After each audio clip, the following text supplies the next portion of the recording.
we are going to talk about marriage and money. I think, oh no, we're not live yet. All right, we're going to talk about marriage and money. We're going live right now. This is perfect. We're streaming. Marriage and money, a guide to keeping them both. A guide to keeping them both. If you log into this live, please share with me where you're coming from, where you are joining us from. And in the meantime, I am going to get us started with the topic of marriage and money, which is actually, you should know, it's actually one of my favorite topics, notwithstanding the fact that it's a pretty volatile topic. I mean, let's face it. Money in itself is a pretty volatile topic on its own. And once you put it in the context of your marriage and your relationship with your spouse, sometimes we have fireworks. And I don't mean the pretty ones, right? I don't mean the pretty 4th of July ones. I mean, yeah. And if you're a fiery Latin person like myself, I'm Puerto Rican, by the way. I don't know if you knew that. Any Latin people in the audience, wave, let me know. Then it's more like a dynamite explosion, as I say. You know, that my husband and I, we often joke about what I thought was the definition of shalom bayit, of peace in the home, at the early stages of our marriage, when we first got married. So what did I think was the definition of shalom bayit? If you want shalom, let her buy it. That's what I thought then. Obviously, a lot has changed till now, but really, in all seriousness, if we think about it, I mean, I probably don't have to tell you that money is one of the leading causes of stress in a marriage. It definitely tops the list of the top 10 argument starters, and as a result, many couples avoid talking about the topic altogether. And when they finally do, which, you know, in a marriage is pretty inevitable, right? Well, the conversation very quickly can escalate into a sparring match. And of course, present company excluded. I'm sure nobody in the audience knows what I'm talking about. Maybe it's just me. But let's just say for argument's sake, let's imagine you're in the middle of, I don't know, you're cooking dinner, or you're helping your kids with homework, or you're about to call your boss or send an email to an important client. You're busy with life, right? When suddenly, like, a seemingly inconsequential exchange takes place. Something like, honey, the credit card seems a little high. The credit card bill seems a little high this month. Or I forgot to tell you I sent that tuition payment because they called me from the school office. Or what did you say the plumber charged you again? And suddenly there's tension in the room. You think it's out of nowhere. There's tension in the room, or worse, the tension just escalates into a sparring match. Okay, not the sparring match. Let's call in the fireworks. It's nice, so let's call in the fireworks, okay? And you're left scratching your head wondering, what just happened here? 1 minute, everything was fine. We were going about our day. And the next minute, we're in an argument over what? Oh, yeah, money again, isn't it? Now, does it sound familiar? Does it sound familiar to anybody in the chat? Anybody can relate in the audience to this? Is there anybody who has experienced these type of fiery, volatile relationships when it comes, or conversations when it comes to their money? Type it in the chat. Okay, well, let's talk about this. Let's talk about it. Do you just accept the impending volatility around money as part of marriage? I hope everybody knows that the answer to that is a no. No, we don't just accept it. No is the correct answer. No is the Jewish answer, okay? Because every time that the volatile exchange happens, we make a bruise in our relationship. We make a bruise in our relationship with our spouse. And interestingly enough, we also make a bruise in our relationship with money. So how do we keep a healthy relationship with our spouse and a healthy relationship with our money?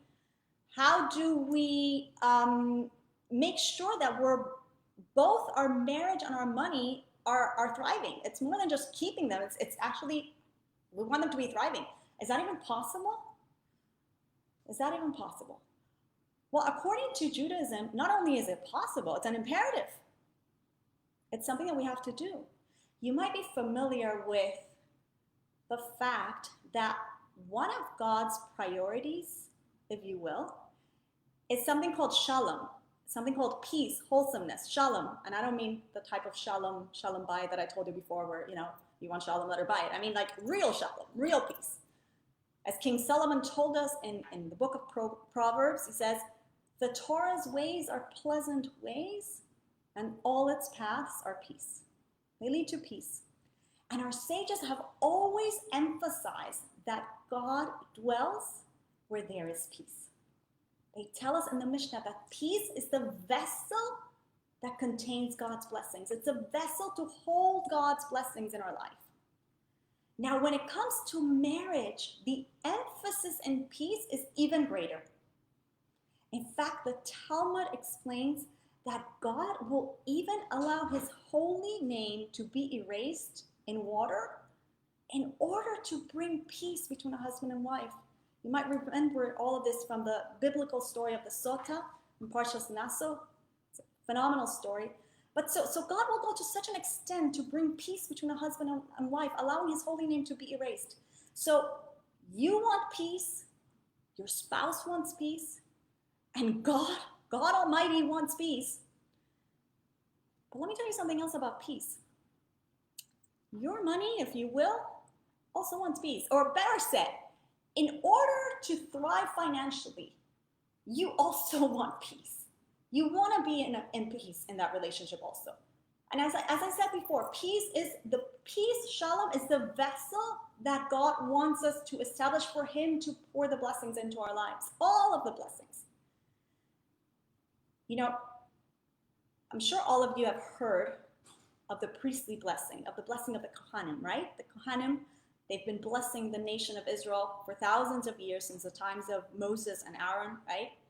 We hear this blessing, the priestly blessing, we hear it in synagogue during the festivals. If you live like myself in the diaspora, outside of the land of Israel, if you're blessed enough to live in the holy city of Jerusalem, you hear this blessing. The Kohanim say it every day. If you look at that blessing, it talks about material prosperity. It talks about spiritual blessings. And it talks about God's compassion. And then it ends with a plea. It says, may God establish peace for you. May God give you peace. What does that mean? Our sages teach us that you may have all the physical blessings in the world, all the blessings. But if you don't have peace, then you don't have anything. You have nothing. Therefore, the priestly blessing, the blessing of the Kohanim, is sealed for us with the gift of peace. It's sealed with a blessing for peace. And yes, God helps and God gives us, but God wants us to work on this. We have to make that peace. We have to work on that peace. We have to make that vessel to receive God's blessings. The blessings of a healthy, thriving marriage and the blessings of abundance.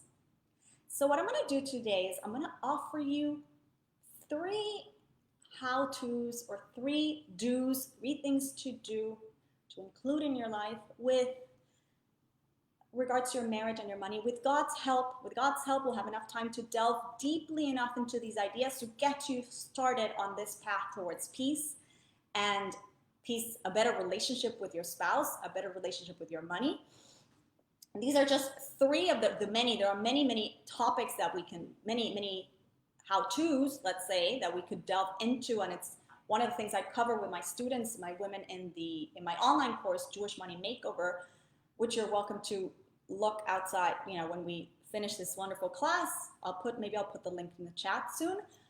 But anyway, it's just a few of the topics that I covered in that course, Jewish Money Makeover. And so what I want to do is choose 3 to get you started, okay? So these are 3 how-tos, 3 things to do in your relationship, in the relationship you have with your spouse and in the relationship you have with your money. Not only so that you should keep them both, but like I said before, so that you thrive in both your money and your marriage. So let me get you started with one fairly simple, I think everybody's familiar with it, something called a date. Yeah, everybody's familiar with the idea of a date. Now I'm going to discuss the idea of a date in the context of marriage. And then I'm going to tell you about something called the money date. Okay? So let's assume we're married.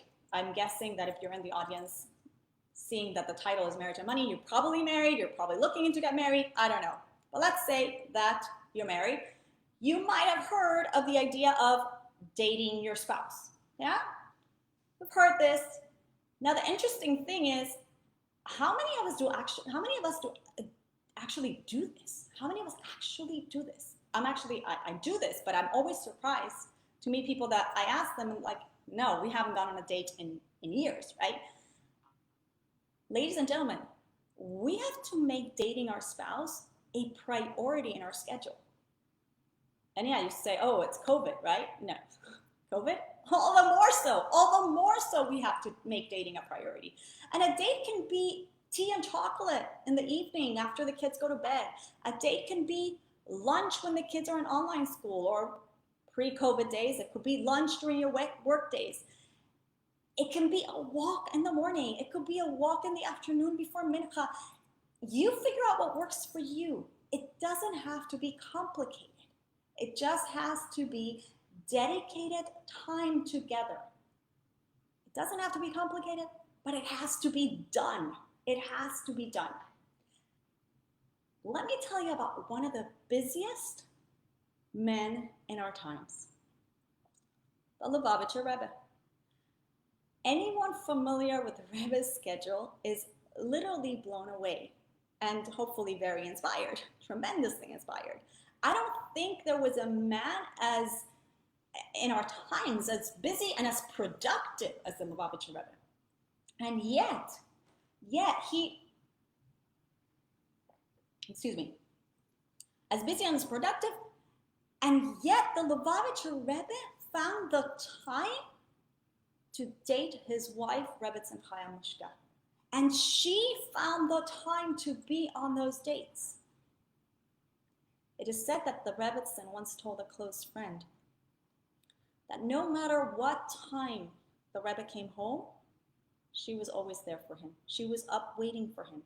And that for her, having the Rebbe come into a dark home and to eat dinner by himself was absolutely out of the question. And the Rebbe once shared with his cardiologist, Dr. Ira Weiss, that the time that he spends with his wife every day, listen to this, the time he spends with her every day is as important to him as putting on tefillin, as the divine commandment, the fulfillment of a divine commandment. This is a tzaddik we're talking about. This is a righteous individual who only wants and only knows to do the will of Hashem.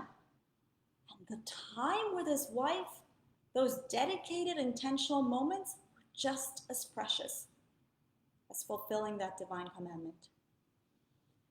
Now, you might be surprised to hear that we can apply the idea of dating on a consistent basis to our money. We can also apply it to our money. And this is a concept that I teach all of my students in the Jewish Money Makeover, whether they're married or not, and they all love it, and they all swear by it, and it's called the money date. And it's just like the idea of dating your spouse regularly and consistently, just like that can change your marriage, money dates can also change your financial situation. Money dates can change your relationship with money. So what exactly is a money date? Okay? So let me summarize it very briefly. It's a regularly scheduled time in your calendar where you address anything and everything that has to do with your money. And if you're married, it means that husband or wife comes along too, comes along for the fun. But really, it means it's a time and a space where you come together to talk intimately, openly, and respectfully about what tends to be an emotionally charged topic, money. And it gives you and your spouse the opportunity to understand each other, to discuss your views, your concerns, your habits, your upbringing around money. After all, you remember what I don't know if you're familiar with this, but the sages, I love this actually, the sages teach us in the Talmud. They say no two people think alike. So always think about that in your marriage. We don't think alike. We don't come from the same homes. We don't come from the same backgrounds, the same experiences. But when it comes to marriage, to money, it's very, very clear. It's very evident. We come from very different experiences, very different perspectives. And a lot of the tension and the emotions that go into this volatility that we first described is because we haven't really understood what that is, where we're coming from. So of course, the money date gives us that opportunity, but also it gives us the opportunity to, with tremendous intentionality, then divvy up all the and tackle all the financial responsibilities, all the practical financial matters that you have as a couple, that you have to deal with as a couple, right? So that's the money date. Now I will add that also there's another very important aspect aside from allowing you to learn from each other, to develop goals together, goals that support your values, which is such an important idea, to give you the space to talk about your values. It's something actually I discussed really in depth last time I was here with you and JLI. You could probably find that talk here on the Facebook page. But anyway, I discussed it in length. And again, it's something that I also discuss in my course, Jewish Money Makeover, because it's really fundamental. But aside from that, what the money date does, and you can probably already deduce this, is that it eliminates those, what do we call them, like ad hoc conversations, those random conversations about money that happen the worst timing, right? These scenarios that we described earlier, where you're busy going about your day, and out of nowhere a conversation starts that has to do with money, and we don't want to talk about we don't want to go back to the fireworks, but you know what I'm talking about. So now that we've gotten ourselves into establishing a scheduled time and space where we're actually going to address these matters, then anything that comes up, those conversations are automatically channeled into that scheduled money date, okay? Because you should know that you have an agenda for each money date. So anytime that you remember something that needs to be addressed or something comes up, it goes into the agenda of next week's money date, or the money date that's in 10 days, or whatever it is. And you forget about it. You breathe a sigh of relief because you know, not because you're burying your head in the sand, but because you clearly know that it's going to be taken care of. You're going to be discussing it at the next money date, and you're going to be addressing it. And that's it. And of course, it's very nowadays most of us share electronic calendars with our husbands or with your spouse, right? So if you do that, it's even easier because anything that comes up, right away, you put it on the note of your appointment on your calendar, and it's right there. You'll tackle it together when you sit on your money date.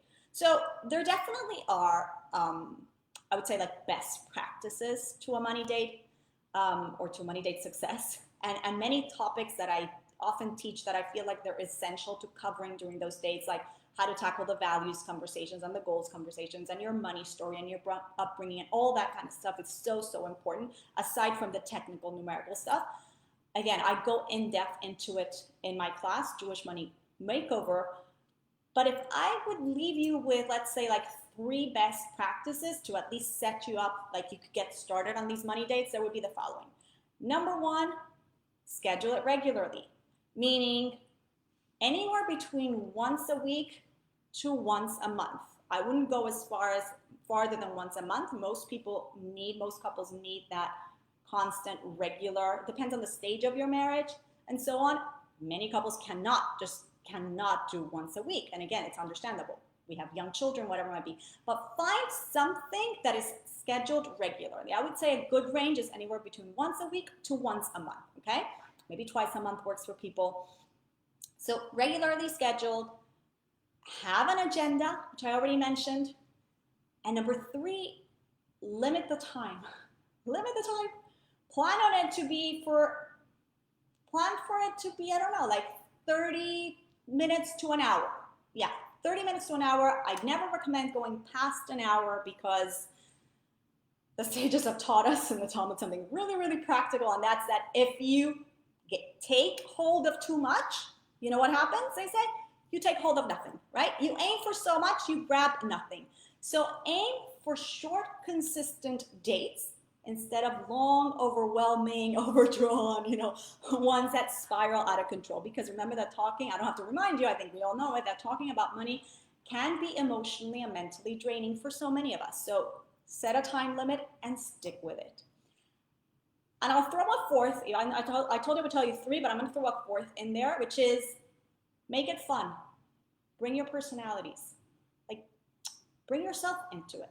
If it requires dark chocolate and tea, if it requires your laptops and your blankets on the couch, if it requires a walk, if it requires going to a coffee shop, different dates and different types of conversations that you might have on your agenda might require different things in that matter.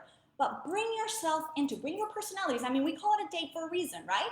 So make it as light and as fun as you possibly can. Because again, it could get tense easily, but that's exactly what we want to avoid. And so it works.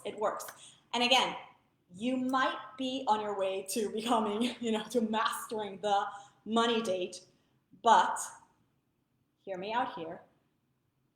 Make sure that you open your calendars and you also schedule time for a regular date with your spouse. A time where you don't talk about money and you just enjoy each other's company. Okay? So that's the idea of date. So we have the date with your spouse, we have the money date. And now for your second how-to, invite God. Invite God. Please. Send him an invitation and welcome him. Welcome him. Invite him into your relationship with your spouse. Invite him into your relationship with your money. Let's start with your marriage. We know that God is the third partner in our marriage. And that is not something, by the way, that we should take metaphorically. That is something that we're meant to take very, very literally. Don't leave God out of your marriage, out of your relationship with your wife. Literally bring him in. I always wondered, it's very interesting because we have this beautiful blessing that we give couples when they get engaged. You might have heard it, you might be familiar with it. We tell them, we wish them that they should build a binyan ad, an eternal edifice. And I always wondered, it's a pretty strange blessing. Like, how can we wish two human beings, two finite beings, who are going to live in a house or an apartment of, bricks, cement, whatever, right? That they should build a home that shall continue forever, an eternal edifice. What is this? What kind of blessing is this? And then I realized that what they're building is a Jewish home. And a Jewish home is so much more than the union of a man and a woman. A Jewish home introduces a third dimension that gives infinity to those two finite human beings. And that third dimension is God. So one of the beautiful ways that we see this idea illustrated, and again, it would be nicer if I were in a real room with all of you and I could show you on the board the Hebrew letters, but it's just really worth mentioning. Maybe some of you know this, but we see it in the letters of the Hebrew words for man and woman, right? We have the word for man is ish, which is spelled aleph yud shin, right? That's ish. And we have the word for woman, which is, many of you might know, isha, aleph shin hey.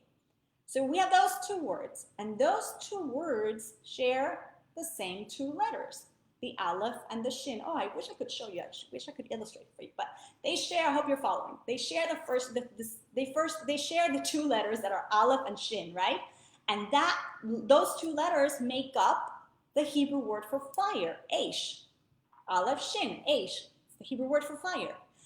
But both words, ish and isha, also contribute the letters that together make up God's name, the Yud and the Hey. And the great Rabbi Akiva teaches us that as long as God is in the relationship, as long as the Yud and the Hey is brought into the relationship, the fire that exists between this man and this woman does not consume them or destroy them. Actually, on the contrary, it's a source of warmth and comfort. When a Jewish man and woman come together in marriage, they each contribute their respective parts of God's name, making up his name. Together, they can make God part of the relationship, turning their union into something so much greater than the sum of its parts. So the Torah is saying, God is an integral part of a successful marriage. You need God for the age not to consume and destroy. You need that partnership. You need God. And of course, most of you know there are many, many practical mitzvot, many mitzvot that we do in the context of marriage that allow us to literally bring that third partner into the marriage on a constant and very practical basis. Obviously, one that comes to mind is the mitzvah of taharas hamishpacha, of family purity, but there are so many others, and it's for a class on its own. But this is just, and I encourage everybody in the audience to really look into learning these, because this is just integral to a Jewish marriage. All of the mitzvahs of marriage are just so, so important for our personal lives. And if we already keep some of those mitzvahs that pertain to marriage, of course, we can always strengthen them. But what about when it comes to our money? What does it mean to invite God into your money or into your financial life, right? So one of the things that it means is to have trust in God, and only in God as the source of your money. And this is easier said than done, but it's something that needs to be done, and it needs to be done every single day. I always tell students, building trust in God is not something that you just set on autopilot. It's something that you work on every single day, but it pays tremendous dividends, okay? So just like we invite God into our relationship every day, we have to invite God into our financial life every single day.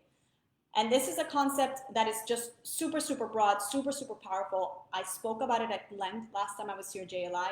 Look it up after we get off. I think it's called Building Spiritual and Financial Resilience During the Pandemic. And this is one of the topics that I delve into during that class. And it's something that I've also built into my 8-week online program, Jewish Money Makeover, because it is so fundamental. We cannot not know about it. This is essential to my teachings, and it's essential to Judaism and to our financial life. So what I want to do, though, is give you 2 very, very powerful ideas about trusting God, so that, and as it pertains to your money directly, so that you really start understanding the importance of it and how seriously we have to take it. The first thing is, it comes from the Rebbe Rashab. The Rebbe Rashab was, no, not the Rebbe Rashab, actually, from the Maharash. The Rebbe Maharash, he was the 4th Chabad Rebbe, and he put it in the most blunt, the most clear terms. I don't think it gets any clearer than this, okay? Listen to this. He said in a discourse in 1866 that a Jew is not deficient in sustenance.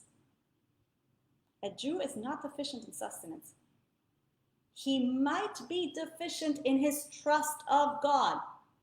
The Rebbe says, the Rebbe Maharash says that there's an abundance of sustenance being provided for a Jew. However, if one is deficient in trust, that abundance might not reach him. Isn't that so powerful? Think about this for a minute.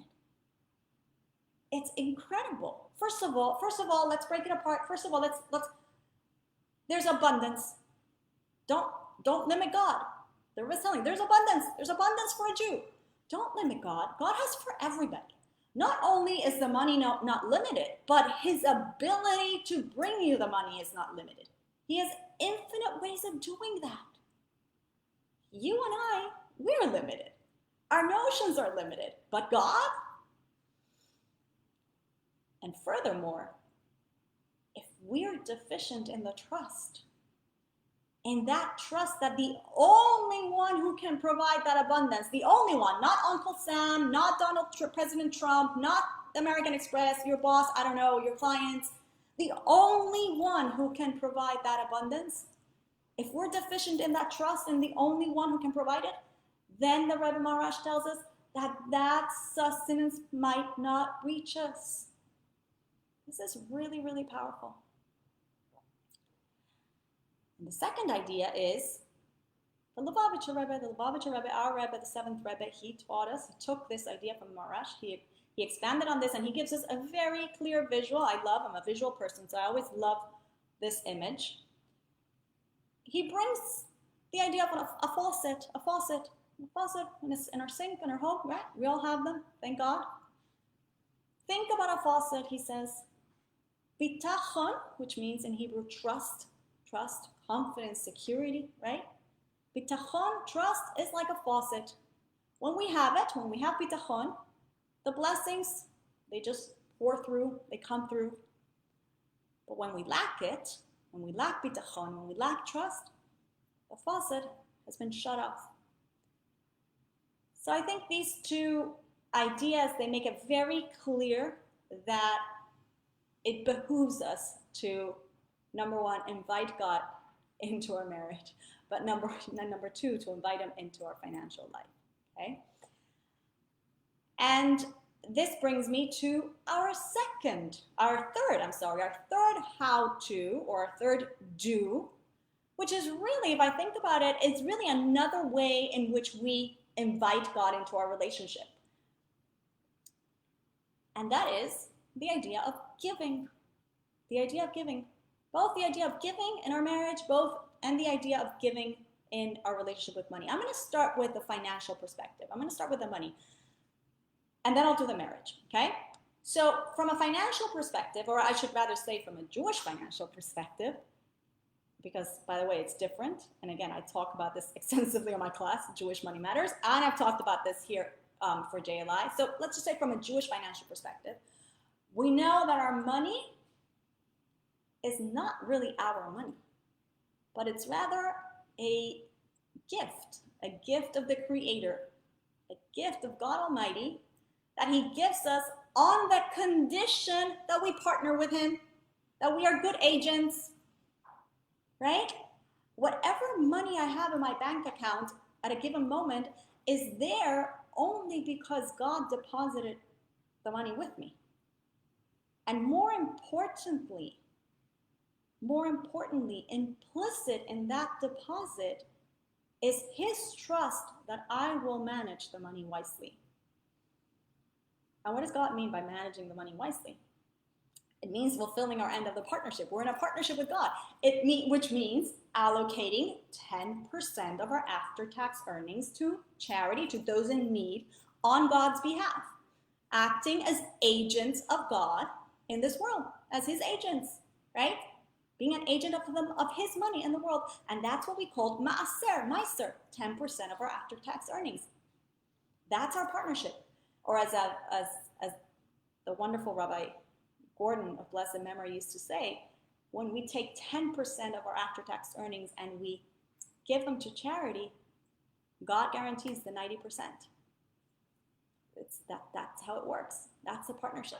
But I'll tell you something else. I'll tell you something amazing that the Torah says regarding meiser, regarding this 10%, right? It says in a verse in the Torah, in the book of Devarim, it says the following. It says the following statement. It says, aser te'aser, meaning a tithe you shall tithe, right? Te'aser, you shall tithe. Tithe is, everybody's familiar with the concept, it's the 10% of your earnings, right? It says, aser te'aser, a tithe you shall tithe. And the Talmud explains on these words, aser te'aser, the Talmud says, aser bishvil shetita asher, give in order that you become wealthy. Take a tithe, aser, so that you will become wealthy, tita asher, in the merit of a mitzvah. And the Talmud goes on and adds, this is incredible. The Talmud adds that while it's generally forbidden to test God, and I think most of us know this, right? We can't just like test God, and this is how we keep mitzvot and how we fulfill God's will by, testing him. We don't do that. We're not allowed to do that. But when it comes to ma'aser, when it comes to this 10%, to this partnership, right? God says that we're allowed to test him. We're allowed to test God. And how does the Talmud learn this? I actually don't have the text in front of me, but it comes from the Sefer Malachi, from the book of Malachi. There's a verse there that says, I'm going to paraphrase a little bit here, but God says, it's describing the tithing, and God then says, test me now by this. Test me now by this, and see that I will open the windows of heaven, and the blessings will pour down for you, the blessings of abundance. They will be more than enough. Unbelievable. You can look up the text. So it's very, very evident that giving is part of not just keeping our money, it's part of making our money. It's God tells us this is how you make your money. You want the blessing of money? You got to keep your end of the partnership. I guarantee it. Don't you worry. Test me on this if you need to. But this is the deal. But what about marriage? How essential is giving in marriage? And I think you know the answer to that. Hopefully you do know the answer to that. But there are many people out there who think that marriage is 50-50, who think that I give 50% and my spouse gives 50%. Well, let me tell you a Jewish secret to marriage. Marriage is I give 100% and you give 100%. And by the way, invite God into the mix, okay? So if you want this math to work, remember, I told you the union is so much greater than the sum of its parts. You gotta bring God into it. But if we look at the word in Hebrew for love, ahava, right? Everybody knows that word, ahava, love. The root of that word is hav or hava, which means to give. In order for love to be real love, what is considered real love according to Judaism, it has to be expressed as giving, as an action of giving. You know, we often describe our relationship with God as a marriage, right? It's a marriage between God and the Jewish people. And you know how God commands us? We have it in the Shema. It's in the book of Devarim. It says, and you shall love the Lord your God, ve'ahavta es Hashem Elokecha, right? When we think about that, so and I think it was the Rambam for today maybe also, right? Talking about loving Hashem. So we're commanded to love Hashem, to love God, which makes us wonder, okay, how can it be that we're being commanded to feel a feeling? I mean, either you feel it or you don't, right? Like, okay, God, tell me to light some candles, to put some black boxes on my head, my forehead, and my arm. I don't know, to give a coin of charity. But to feel something? Like, how does that work? And our sages tell us, it's brilliant. They tell us, the answer that our sages give us is that we're not being ordered, we're not being commanded to feel a feeling in an abstract sense. Rather, the instruction, the commandment is for us to behave lovingly, to act in love, which you already know really means to give, because love is giving. So in this light, when we see the verse, and you shall love actually means you shall perform acts of love. You shall do loving acts towards your spouse.